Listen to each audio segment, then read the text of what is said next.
Alright, we're live. It is a Wednesday night. Actually, it's an early Thursday morning because this is so late. This live stream is so late. And the past couple live streams have been, actually, the past live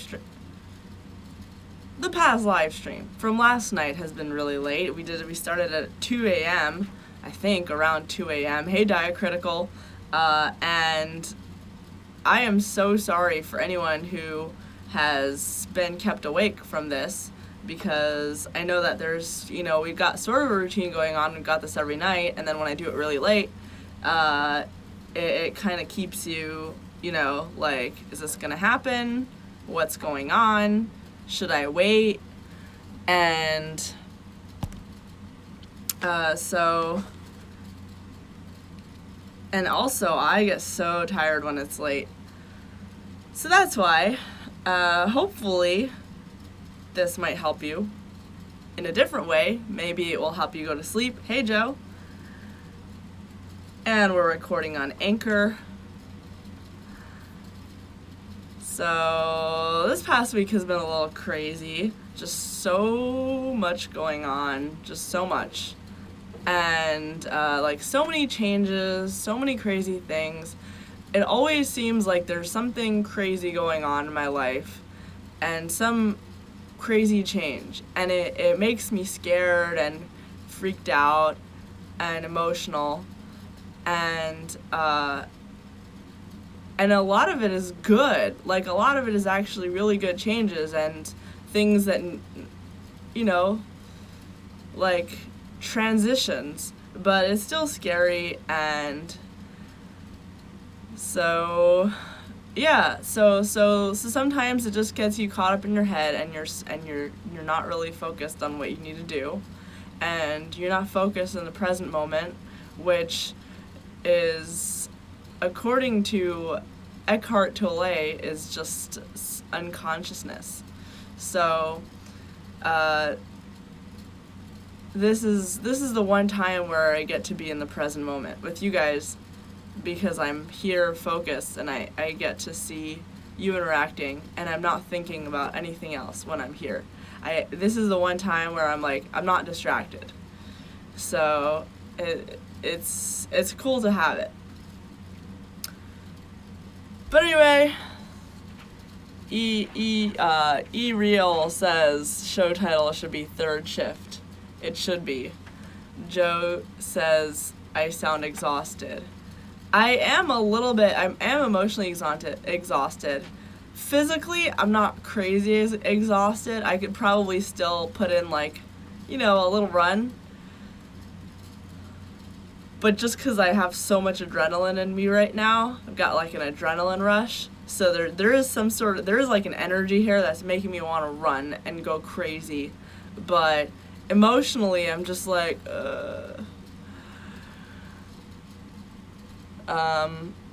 someone is saying, what do you think about the ban being lifted for Infowars on YouTube? Wow, I didn't know that happened. I think it's great.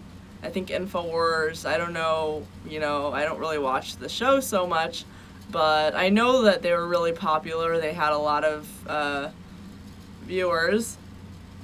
And as far as I know, I don't think, I think they were just treated like a serious news show, and people were like, oh, how dare Alex Jones say this, and how dare Alex Jones say that, as if he's a serious news journalist. And the truth is, he's entertainment for a lot of people, and there's no reason why that should be up. Entertainment offends all sorts of people. There's so many different type of ways to poke fun at people, and sometimes it's really harsh. It doesn't mean that it just sounds stupid to ban it for that reason. So good, I think good for YouTube, actually, that they're getting all these viewers back, because Infowars is actually still managing to do things on their own without YouTube, because they still have a lot of supporters, or they're selling things, so that's how they get a lot of, so they're still having some sort of income and benefit. I don't know if the ban was actually lifted. I'm just saying this based on what one of the viewers are saying. I'm just saying this based on what one of the viewers are saying. So, if you're here, you're interested in, I mean, you're watching the live stream anyway, but you might also be interested in my time in Israel. Israel I was there, it was more like around 10 months. It was more like, a little more than 10 months, so almost a year. And it was right after high school. I was 18 years old, and I went to a very religious school called Beis Yaakov High School, and it's a girls' school. In Beis Yaakov, we were taught, most of the students, except for about 2 people in my class, most of my classmates, we all went to a religious seminary after Beis Yaakov. So we went to, it's kind of like a rabbinical seminary, but for women. And instead of getting our rabbinical certification to be rabbi, we got a teaching diploma to be teachers. And we taught in Hebrew, actually. So anyway, but it was mostly like a religious seminary. We were studying all day all sorts of commentary and the texts of the Old Testament commentary, different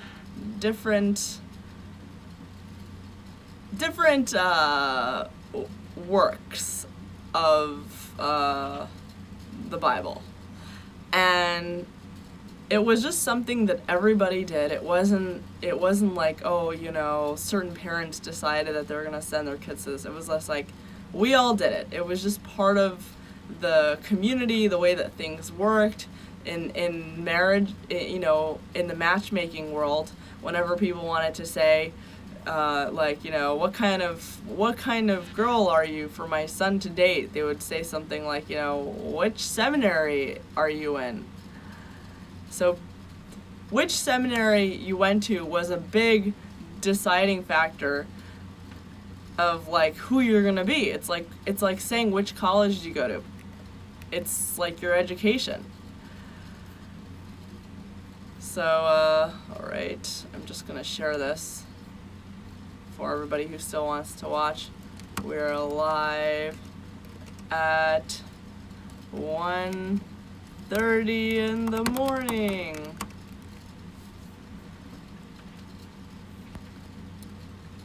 So it was something that everybody did.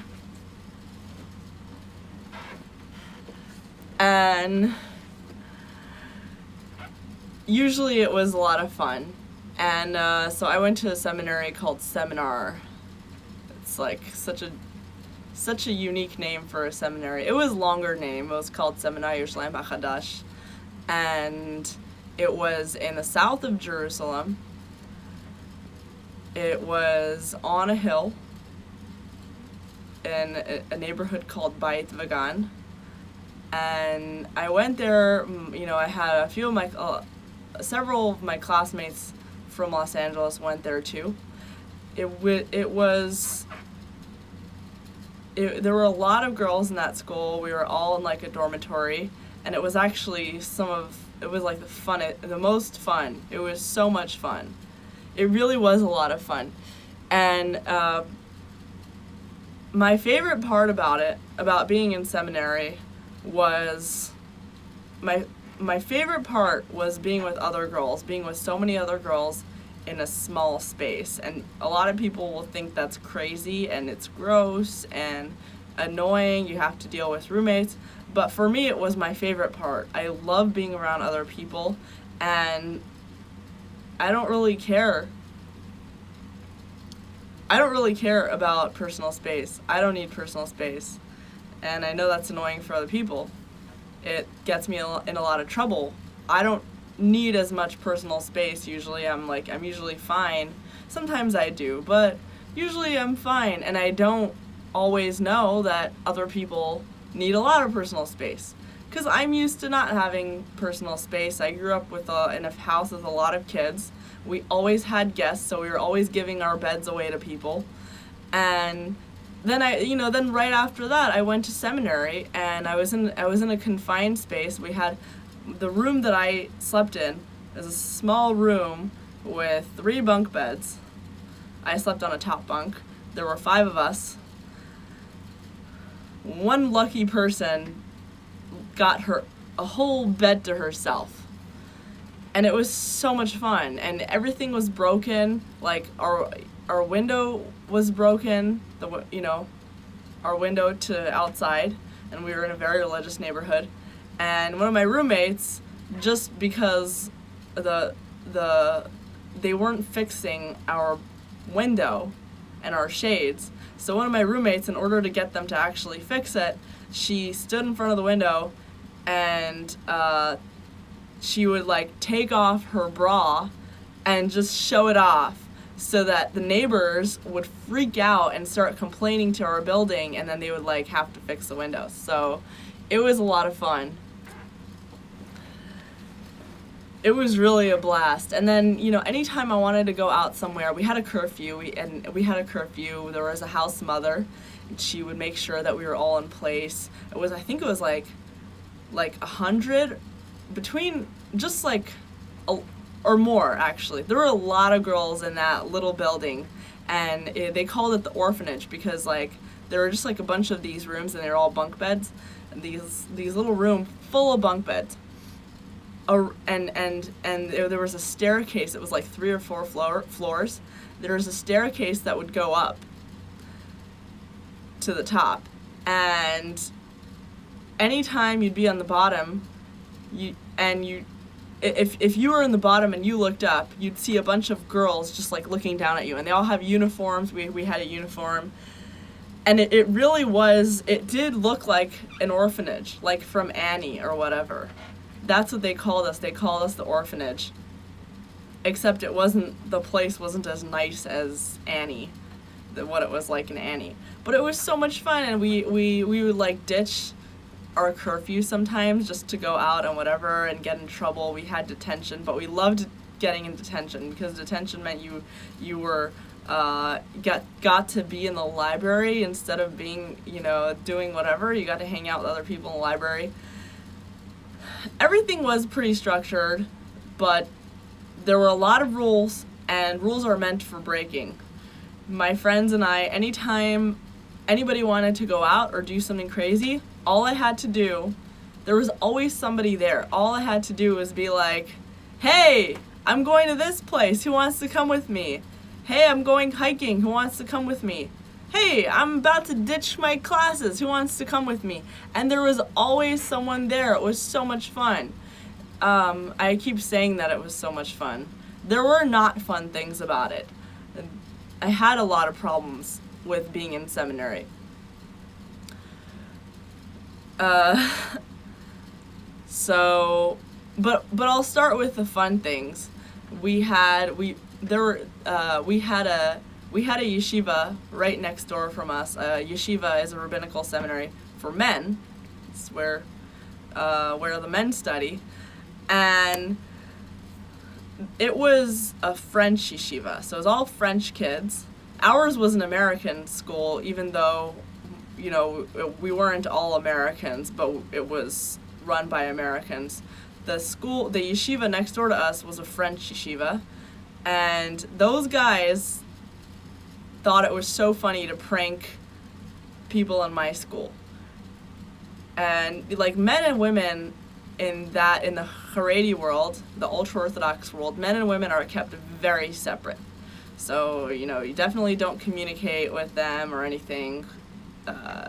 Separate uniforms, separate everything. But they thought it was so funny to prank us.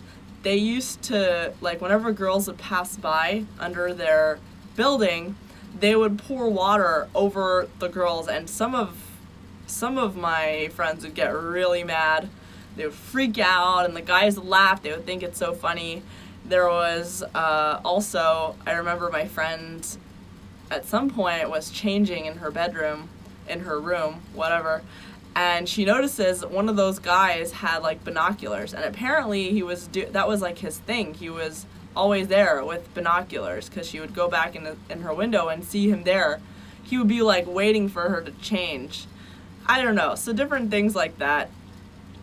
One time, it was Lag BaOmer. It's a holiday, a Jewish holiday that nobody knows about. It's basically the celebration of the death of Rabbi Shimon Bar Yochai, a Jewish scholar who was actually very revered, but he wanted that his death be a celebration day, not a celebration of his life. He didn't want any mourning on his death. That's why every year on that day,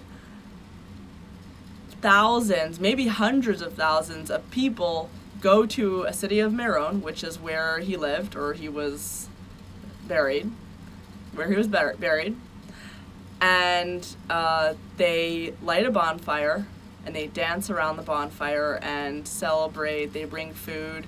It's like such a fun thing.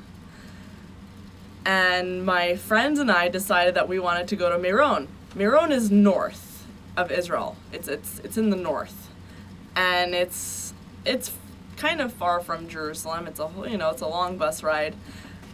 My seminary did not allow us to go. We had a curfew. We had to be home for the curfew. If we went to Marron, we would get in trouble. So of course, 3 of my friends and I decided that we're gonna just ditch, because we always did, right? So we decided that we're gonna go anyway.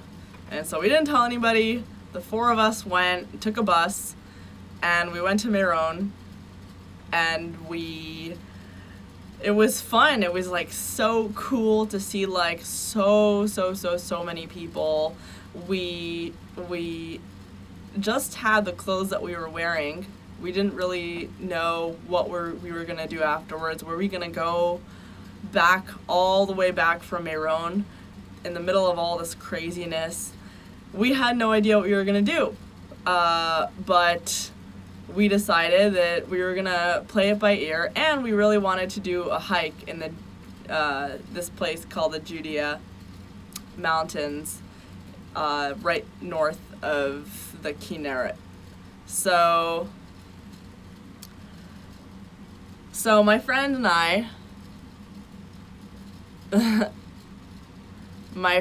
I, after the celebration in Marron, we met up with this girl that my friend met on a bus, and she lived in Tzfat, which was right near Marron, different city, and she offered for us to go and stay at her place so that we can go hiking the next day. So we went and stayed at her place.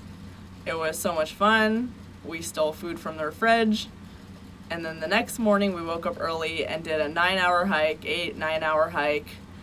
in north of the Kinneret.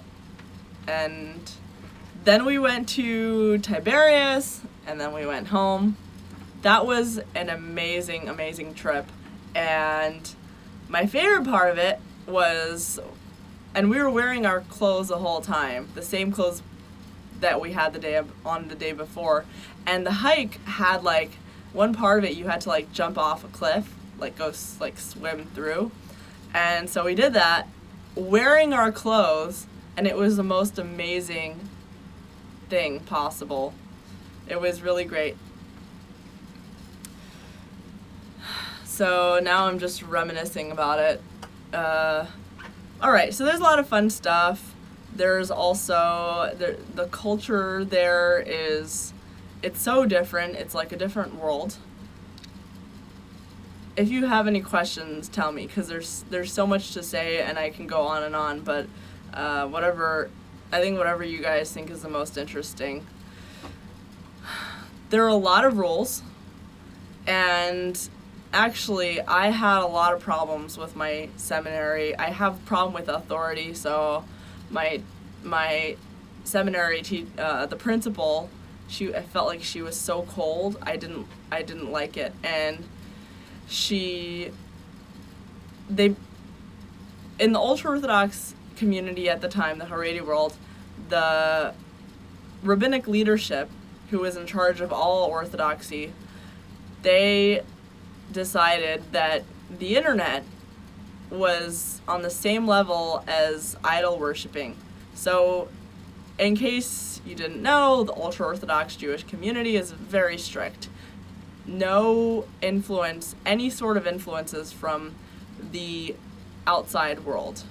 No secular literature, secular movies, televisions, no internet, no music. Everything is strictly limited to just religious stuff. No interactions with the outside world, really. Very sheltered. We had a teacher in my seminary who only spoke to her kids in Yiddish, because if her kids learned how to speak in Hebrew, Hebrew is an official language, so they might speak with other Hebrew-speaking people who are not religious. So by speaking Yiddish, she could ensure, by only allowing them to know how to speak Yiddish, she could ensure that her kids will stay in the ultra-Orthodox world.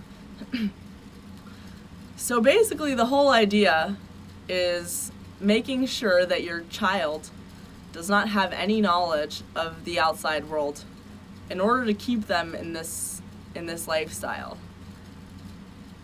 and alienate them if they leave it, so that they should stay. So it's kind of, to me, it always felt like a warped system. Some parents are actually pretty good about it when their kids leave. My parents are pretty good about it, but a lot of parents aren't, and the whole system is created for people to not leave. It's all about not leaving. But anyway, this is a totally different topic.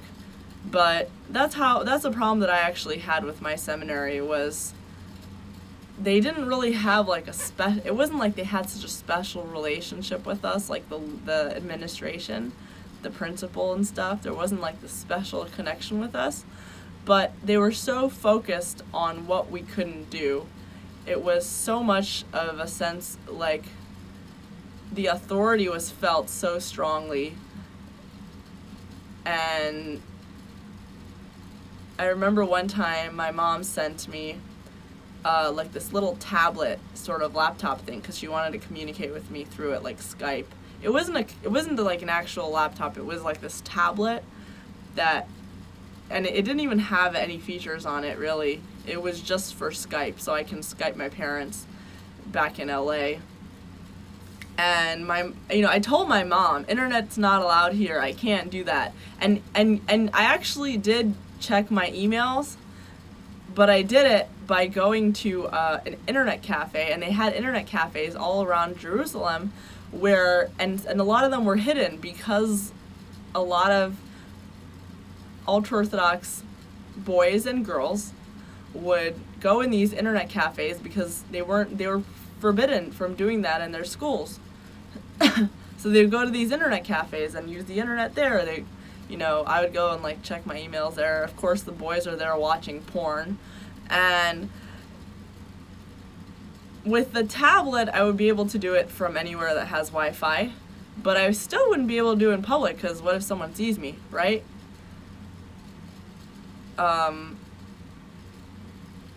I told my friend about the tablet. I had this one friend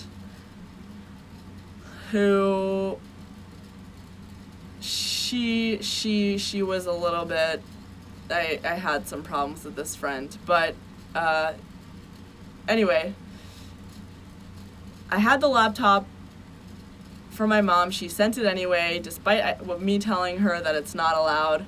She sent it anyway.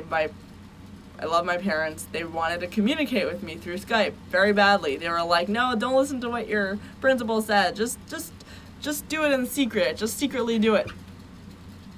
So I don't remember how it happened. Oh yeah, I was with my friend in our room, in one of the rooms. We closed the door, and we started to use the tablet. We were like, oh my gosh, isn't this great? Isn't this amazing? I actually didn't even use it. Now I'm thinking about it. I think it was like the first time I ever took it out. And I took it out to show my friend. And this friend was actually, whatever. And so they had basically counselors going around the seminary. They had counselors, and they were called madrichas, okay? And each of the counselors were actually told to spy on the students to make sure that we weren't doing anything that was breaking the rules. In other words, using the internet. Also, by the way, we didn't have phones. We weren't allowed to use smartphones. We had to use these special phones that they gave us that were like calls only, for making phone calls only. And it was very specific, and they were Israeli, so it wasn't, I couldn't even make phone calls internationally with them, so these little tiny phones for only calling Israeli numbers. It was really limited. So anyway, we're in a room. This girl walks in. She sees, one of the counselors walks in. She sees this laptop, and she sees the tablet, and we were like, oh my gosh, like, no, don't tell anyone. No. And she didn't say anything, and she just walked out. And immediately we knew that she was going to go and tell the principal. So we told each other, no matter what happens, we don't tell her. And I told her, no matter what happens, don't tell a principal. And she said, same with you. No matter what happens, don't tell a principal. We don't want to get in trouble for having this tablet here. And the next day, sure enough, the principal calls us in the office. She takes us each separately and interrogates us. She interrogated my friend. My friend broke down and admitted that there was a tablet, it was true, and that the tablet was mine, and my parents sent it to me from home so I can Skype with my parents. So I didn't know that my friend was saying the truth, so I thought we were still lying. So my principal asks me, so, do you have the tablet? You've got a laptop? What's going on? And I was like, nope. And she's like, are you sure you don't have a tablet that your parents sent from home? Nope. And she goes,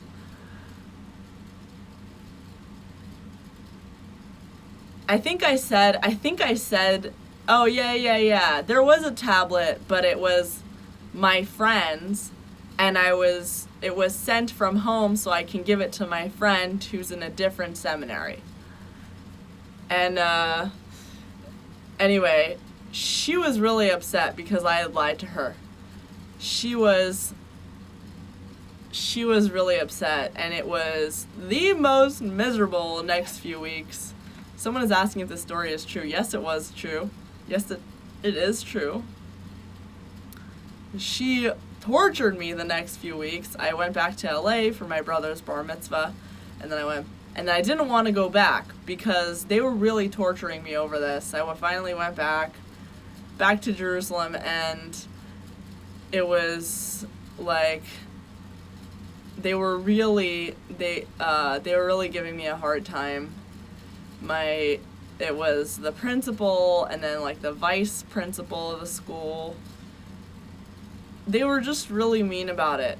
And they would sit me down and say, like, this is part of your upbringing. Your parents were not educated enough about the dangers of the internet, and they trained you to be addicted to this evil called the internet.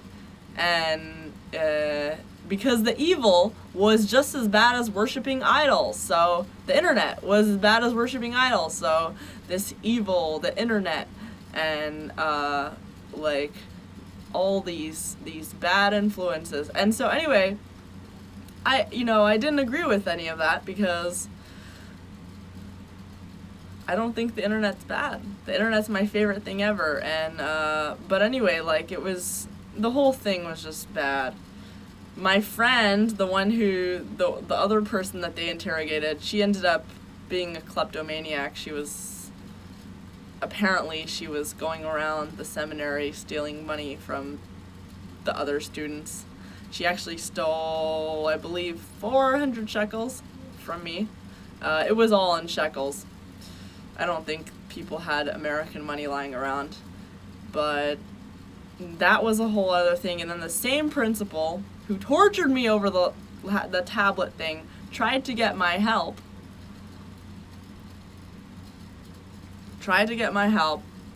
In order to catch this girl. She put a wallet.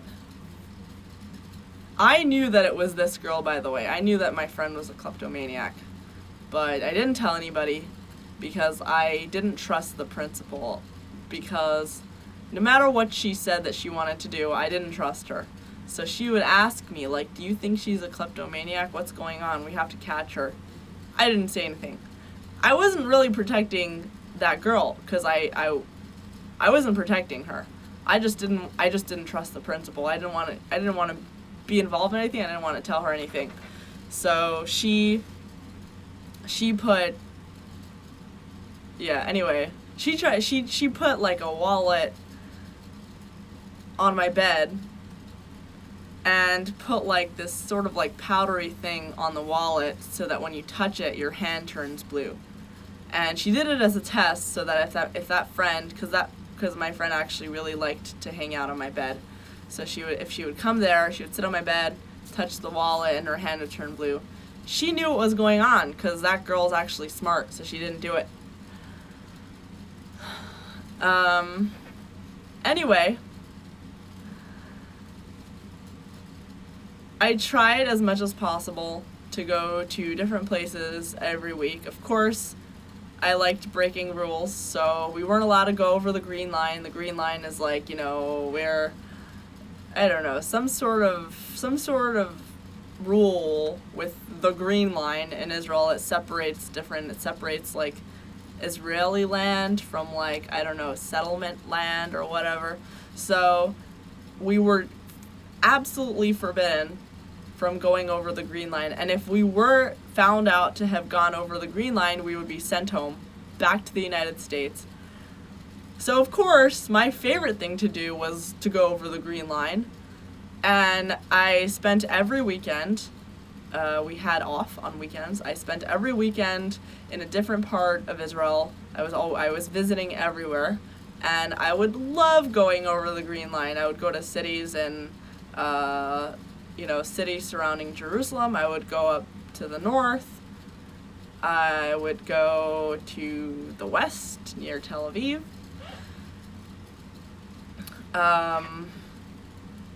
And it was a lot of fun. And I went to a city called Akko. Akko is a third Muslim, a third Jewish, and a third some other religion. I don't remember if it was Christian or Baha'i, but that was really cool. That was like one of the only cities in Israel where the Arabs and Jews actually got along really well, and in fact they were very united because it was some sort of like some sort of military base where they had to protect from outsiders. It was like north.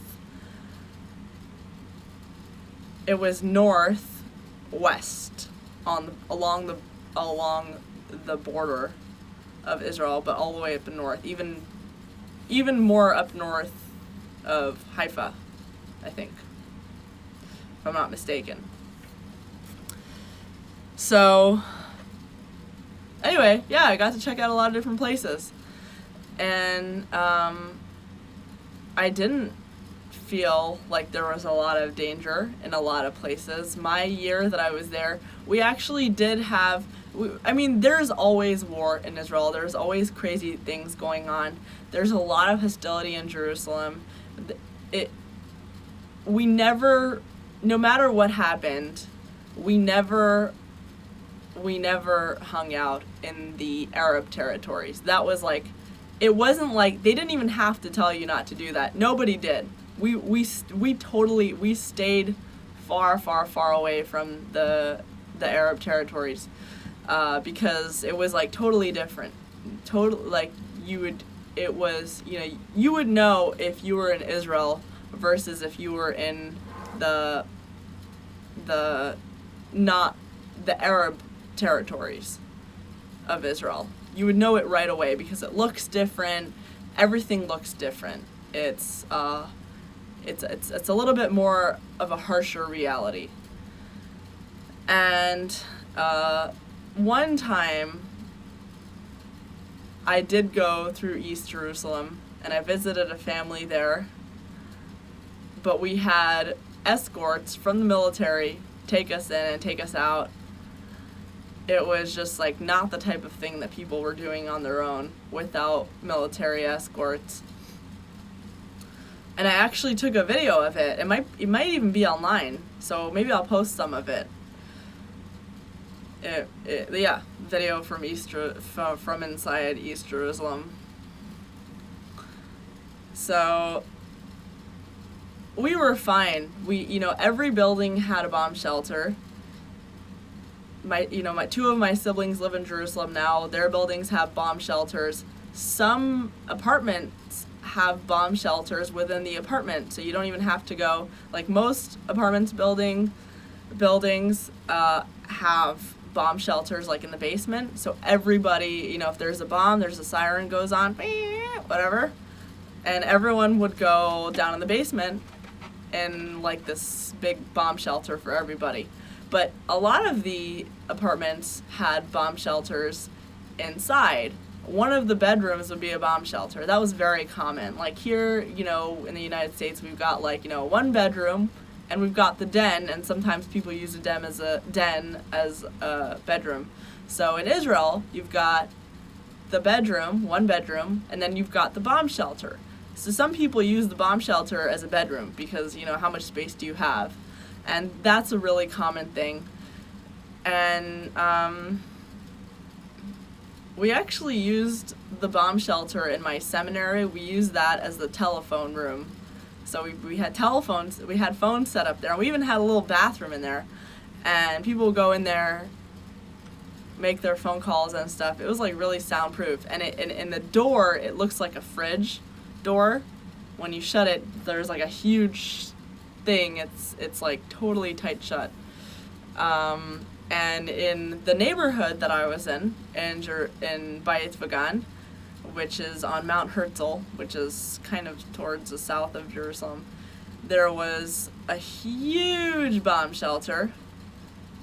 It was like 3 floors.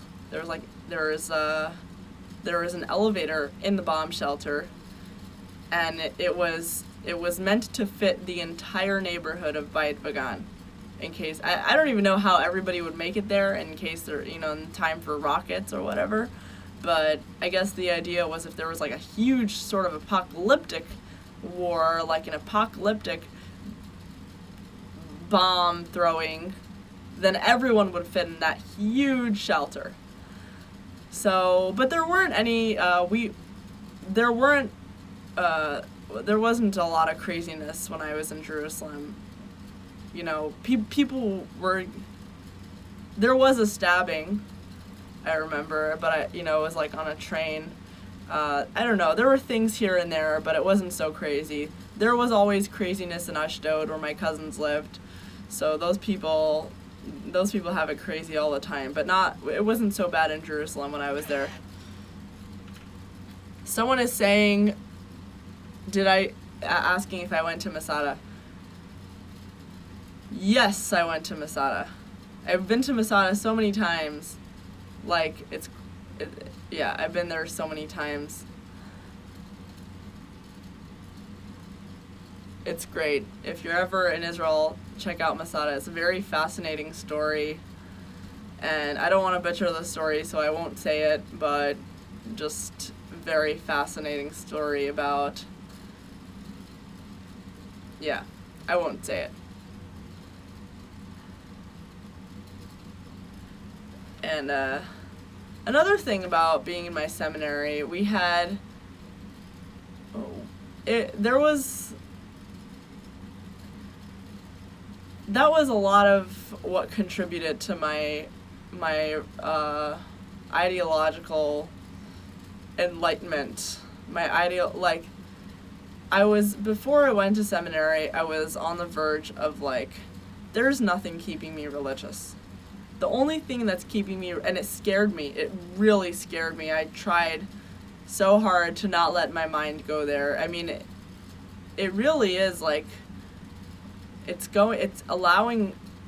kind of like a spiritual suicide when you let your mind go somewhere where you're I don't know if I want to be religious anymore, or I don't know if I have religion left in me. And I had that before I went to Jerusalem. I was hoping that being in seminary would fix that, but it didn't. Being in seminary made me have even more issues with being religious. And I just felt like there was so much superficiality. There was so much judgment on things that didn't deserve judgment. There was so much focus on the people who were there was a group of kids, I remember, a group of girls who were they were policing everybody else, why are you listening to non-Jewish music? Why are you listening? And they were policing everybody else. But I remember then we found out the same people had made this music video with non-Jewish music. I don't know, so there was a lot of hypocrisy, a lot of using religion to shame other people, a lot of focus on petty things based on what people's needs were, a lot of bullying, because when people are dedicated to a religion, they can be very easily manipulated. If you think something is a divine and you will follow it no matter what, anyone can manipulate that to their advantage and get you to do things that they want you to do by making you believe that it is divine. That's a problem I had. There was so much corruption that I noticed while I was there.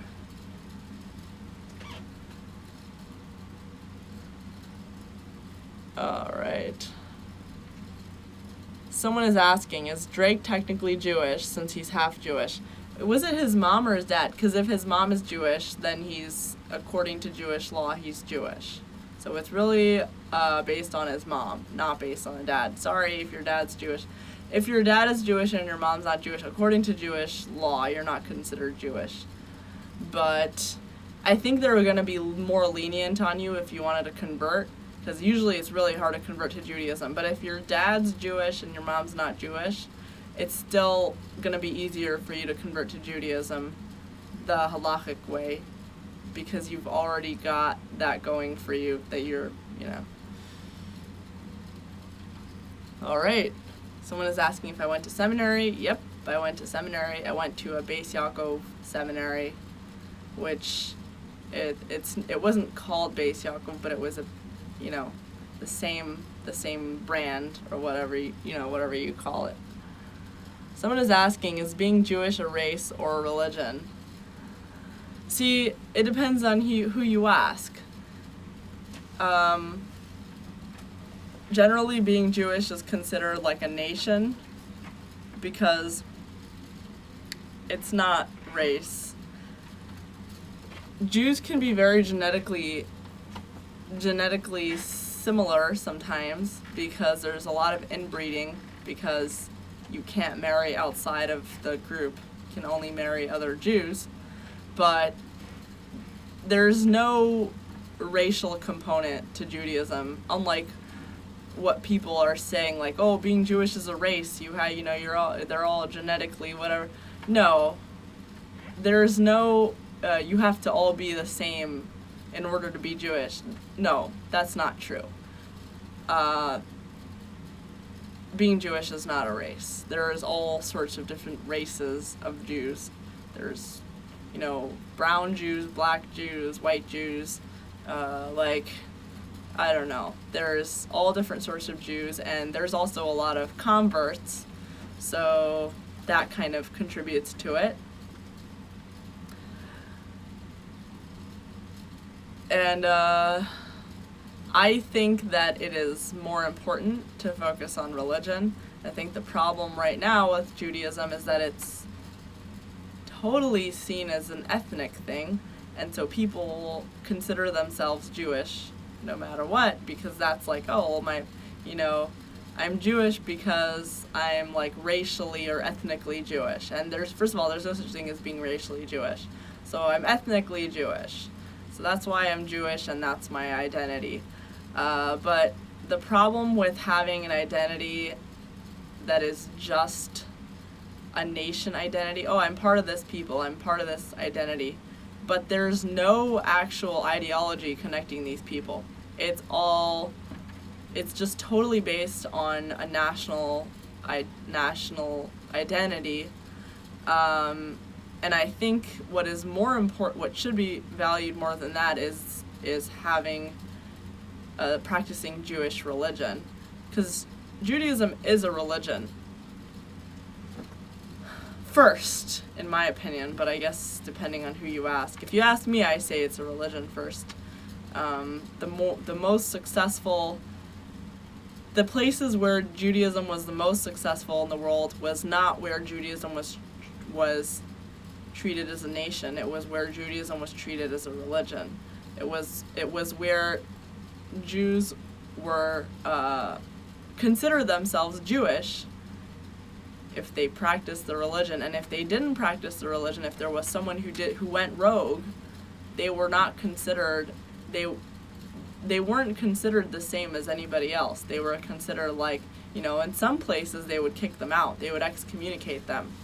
And I'm not saying like, oh, you should be excommunicated, whatever. I'm just saying like those people valued religion over nation or ethnicity or whatever, And in those places, Judaism actually thrived. All right, so Lisa says there's always been a segment of DNA of Jews, like the House of Leviism. Yeah, like, I think, so it's not that the DNA is, like, I mean, my family are from the tribe of Levi, Levi, people say it. So my family's from the tribe of Levi, which is, basically, there's like 12 tribes. Not all, there are 12 tribes, and 10 of the tribes are called like the lost tribes, are not even accounted for, but there are 2 tribes that have always, there are 2, okay.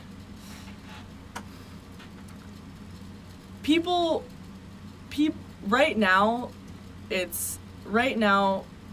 people don't know generally which tribe they came from. If they're Jewish, you're not likely to find out from them which tribe they came from, because people don't know. But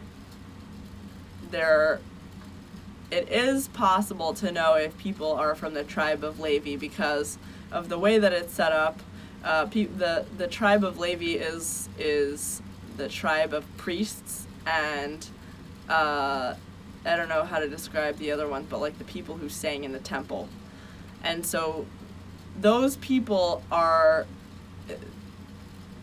they are always required to identify themselves because they're central to synagogues. Like when you're praying, even nowadays, I mean, it's in every synagogue, they need to have a Levi and they need to have a Cohen, which is a priest, even though there's no temple. But the way that the prayers are set up, they lead prayers, and they, and it has nothing to do with it has nothing to do with who you are as a person or what you're doing. It really just has to do with you came from this tribe. So yeah, there is a tribal component to it. Sorry. And I don't think, So it is actually, now that you mention it, there is a like a tribal component to it. It is a genetic thing, and if you the tribe of Levi does have genetic significance. You can't become part of the tribe of Levi if you are like a convert or something. You know what I mean? You can't. If you marry a man, because it goes according to the dad with the tribes. So if you marry a man from the tribe of Levi, then your children will be considered from the tribe of Levi, but you won't be considered the tribe of Levi. You won't be. Your status won't suddenly change.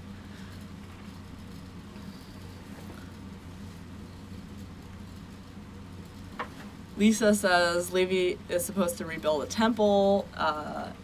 That's true. When the third temple, is built, they're gonna be the people to rebuild it first, and also they're gonna be the priests. So it's the city that my parents came from in Iran. The city, it's hard to find people who are Levi from the tribe of Levi in Ashkenazic Jews. Although you'll see a lot of them, but it's much easier to find people from the tribe of Levi in Sephardic Jews, which are Middle Eastern Jews, because Middle Eastern communities tended to the Jews in Middle Eastern communities did not move around as much as the Jews in European communities. So that because Jews in the Middle Eastern communities, a lot of those communities, the Jews were there like all the way back from the Second Temple. So like the city that my parents are from, in like the south of Iran, that city, Jews were there for ages. They were there since like the Second Temple, and they built communities there, and they just never left. They were in their own little city. They never left, and so there wasn't a lot of moving around. So the city that my parents are from, actually the majority of the Jews in that city, like the overwhelming majority of the Jews in that city are from the tribe of Levi, and the majority of them are actually priests. So it's actually really interesting, and it's kind of like underrated, I think. But it's just it's much easier to find that in Jewish communities that haven't moved around a lot.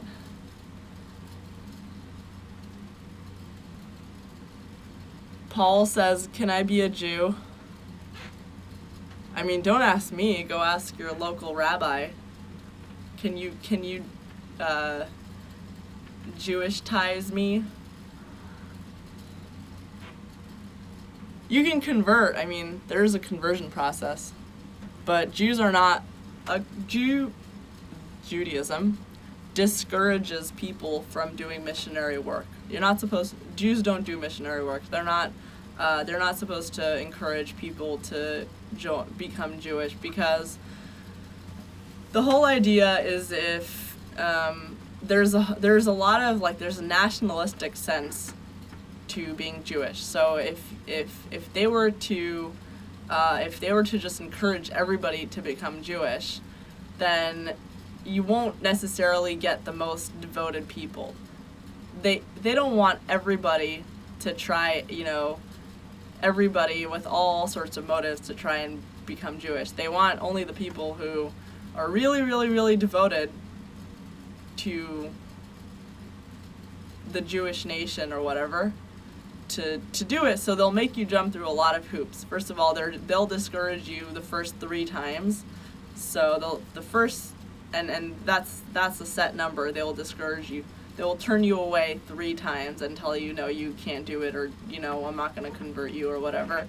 And then if you come back after the 3rd time, then they have to say, okay, here's the process. Let's start it. And the process is usually very long and grueling. But once you become Jewish, you're never out. Like, you're just considered, this is forever. You're Jewish forever, and your kids will be Jewish and all that stuff. So All right. One time,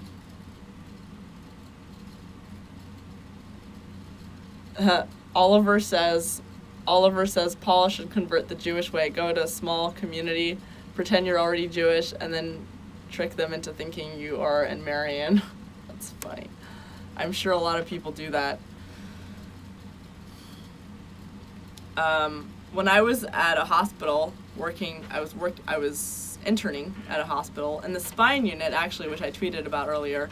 I was interning in a spine unit at Cedars-Sinai back in LA.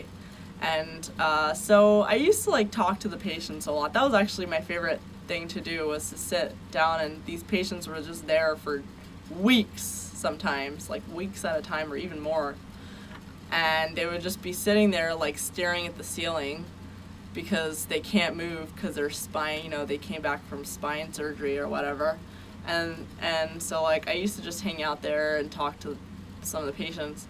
There was this one guy who was telling me about his life, and he's like, yeah, I was in love once. And I was like, only once? And he said, yeah, I was in love with this girl decades ago, and we wanted to get married and whatever, and she was Jewish, so we couldn't get married, and her parents did not want her to marry a non-Jewish guy, so we had to break up, and she had to marry a Jewish guy, and now she's married to him and they have a family. And I was like, so basically she just let go of love in order to marry who her parents wanted her to marry. He said, yeah, but that's fine. I was happy for her, and that's what she needed to do. And he never found love after that. It was just, since then, she was his only love. And when I heard that story from that guy, that really left an impression on me. I think about it all the time. I think to myself, would I give up on love in order to marry somebody my parents wanted me to marry? Because this guy seemed like a gem. I mean, I was talking to him about other things too. This guy really seemed like a gem. And it made me sad that parents could let go of a guy like that from marrying their daughter just because of, I don't know. It just made me sad to watch that. And so I told myself that I will choose love. So, I don't know. And I don't even know what that means, but it made me really sad to see something like that. I'm sure there was something else that could have been done. That's, another thing about religion, that, when the cause comes before your actual relationships and the things that you know deep down to be true, when whatever the cause is. And the thing is, she's a woman, so her kids will be Jewish anyway. Whatever. I'm not gonna go on about this. Someone is saying, please behave. Look, I'm not, personally, I wouldn't, if you're gonna get to that point and you're from a Jewish family and your parents want you to, and not just with Judaism, with anything, if you're Indian and your parents only want you to marry Indian, don't date a non-Indian guy without thinking, you know what I mean? Just don't fall in love with someone that you don't think that you can marry. It boggles my mind when people do that. When they're like, oh, well, it's just temporary. I'm just dating this person temporary. No, don't date people temporary. I mean, it is temporary for now, meaning you're not tied to this person, but don't even waste your time with someone that you can't see yourself, that it wouldn't work if you were to get married. Don't even entertain the idea. And I'm telling this to myself, telling this to everybody. It doesn't make sense. Okay, I'm gonna say goodnight to the Anchor people. Good night. Thanks for listening on Anchor. And if you want to see the rest of rest of this live stream, go over to YouTube. You can watch it in video format, and Joe Anderson is gonna download this audio version of this live stream online. He's gonna put up a download version, so and I will retweet it on my Twitter page. And yeah. Okay. Any other questions?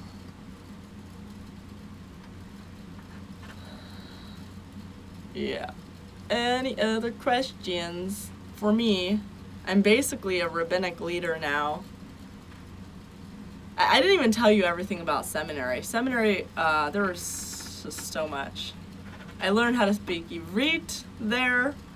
I learned how to speak a squeaky clean Hebrew. I went to, like, years and years and years, like, maybe even, I went through, like, 18 years, I won't say 18, like 16 years of Hebrew day school, elementary and Beis Yaakov, with learning Hebrew every year, and learning how to read and write since I was like a baby, okay? And reading and writing is so fluent. But speaking Hebrew, I still couldn't speak it fluently until I moved to Israel. Until I was in Israel. When I was there, I picked up the language so quickly. That's when I learned all of my Hebrew. Alright. Someone is asking, how's my Periscope camera so clear? I don't know, man. It's an iPhone 10 Plus, 10X, or whatever it's called. Someone is asking, how do you say Merry Christmas in Hebrew? Feliz Navidad. I'm kidding. I don't know. Joe says, asks if I graduated from seminary. I did graduate from seminary. Did we have a graduation?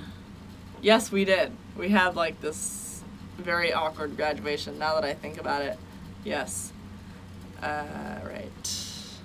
I graduated with a teacher's diploma because part of it was like we had to do like these mock lessons in elementary schools. Like we go to these Israeli schools and give lessons to Israeli elementary school students in Ivrit.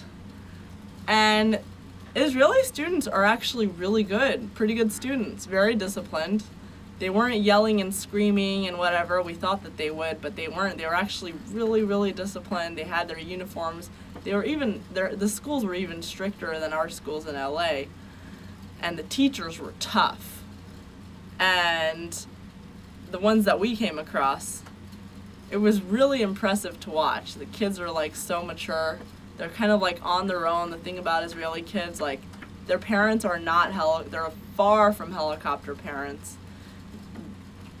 That's one thing that I really admired, was like these kids would be just totally out on their own in the streets, doing their own thing, going to school, going shopping for their parents, pushing the younger kids in the strollers. And they were really mature for their ages. Their teenagers were joining the army at age 17, 18. They were, it was like expected and normal, and they all did it.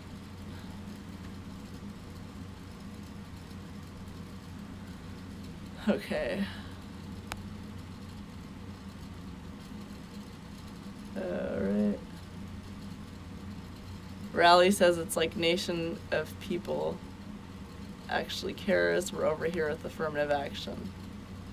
Yeah, honestly, like, I'm not saying this to be like rah-rah Israel, but I'm saying like there's a lot that can be learned from it, because obviously, you know, there's a sense of nationalism that goes on there. People appreciate the military. There's some sort of cohesive culture. There's a shared language, a shared culture, a shared interest. And there are a lot of problems there too right now, a lot of political problems and a lot of ideological problems between the religious and the non-religious. But because they're in a state of war, I think that there is some sort of thing that's binding them together, because they're all against a common enemy. And so I think that really actually, that contributes to like kind of like a cohesive country. And Lisa says, I think the army is what American kids all need, and I totally agree with you. People say that, oh no, you know, not all kids are fit for the army, and no, I actually disagree with that. Like, I think that in Israel it works. All the kids have to join the army. Everybody has to join the army. Why shouldn't it work here? Why shouldn't everyone appreciate the army here? Why the military? And people say, well, I don't want to send my kids to the army because people shouldn't join the army because like the army is doing bad things and we're sending our troops in bad places. Well, if everybody's kids join the army, maybe we wouldn't be sending your kids in bad places, because everybody would be emotionally invested in the military. Everybody would be emotionally invested in the lives and well-beings of our veterans, and joining the army wouldn't be something that only, you know, people with nowhere to go did. So you would be with other people who were just like you know? So, yeah, there's a lot to learn from. Someone is asking, do I think the Haredi should have to serve the ultra-Orthodox? Because there's a debate in Israel about whether the ultra-Orthodox should have to serve in the army, because they, according, you know, for religious reasons, they don't believe that their kids should be doing anything other than studying Torah. So the Chilonis, the non-religious Israelis, feel upset about that. Why are all of our children serving and they're out on the field and whatever, when these Haredi kids don't have to serve, and a lot of them aren't even like good at studying, they're just getting a free pass from the military, getting, you know, like, why is everybody being drafted instead of them? So that's a whole debate, and I think that personally, my personal opinion, and I know my brother would definitely disagree with me, but I think that everybody should serve. And they say that, oh, well, if everybody has to serve, even the Haredi people, then, you know, we wouldn't be able to be religious. If we joined the army, we would have to be in this non-religious thing, and it just wouldn't fit with our lifestyle. Well, if everybody had to serve, there would be a lot more religious accommodation in the military. If everybody had to serve, you would be serving alongside other very ultra-Orthodox people. So it will be totally different. It's not like everybody's kids are just going to be out in the field in a non-religious setting. It's like, no, you'd be around with other people who are also more people who are like you. And there are already units in the IDF that are for modern Orthodox people. They have like an hour every day where they study Torah, and a lot of them wear kippahs. So there are already kind of things like that in the IDF, and I think everybody should serve, honestly. If everybody served, we'd be more careful picking our wars.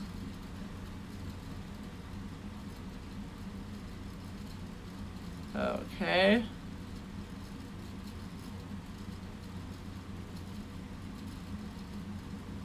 All right. Okay, any other questions?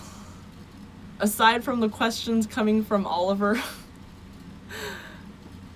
Oliver's my favorite troll. Okay. Someone is asking why should they have to surf? Seems like an unusual demand. Everybody should have to surf. Ira says, hottest Jews. I don't know. Gal Gadot?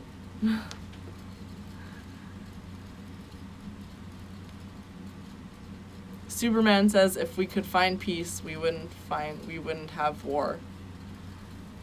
Alright, Diacritical, have a good night. Thanks for staying up this late, guys. Hopefully tomorrow night we'll try to be a little bit earlier and not this crazy. Again, crazy week, crazy things happening. My life is a roller coaster, as always, but there's always something great at the end of it. And these live streams are right now the constant, have been the constant in the past couple months. They continue to be the constant. It's the one thing that won't disappear, which is amazing. And so we'll see you tomorrow night, and we'll see you every weekday night. And I don't plan on going anywhere anytime soon. Subscribe, like, see you all tomorrow.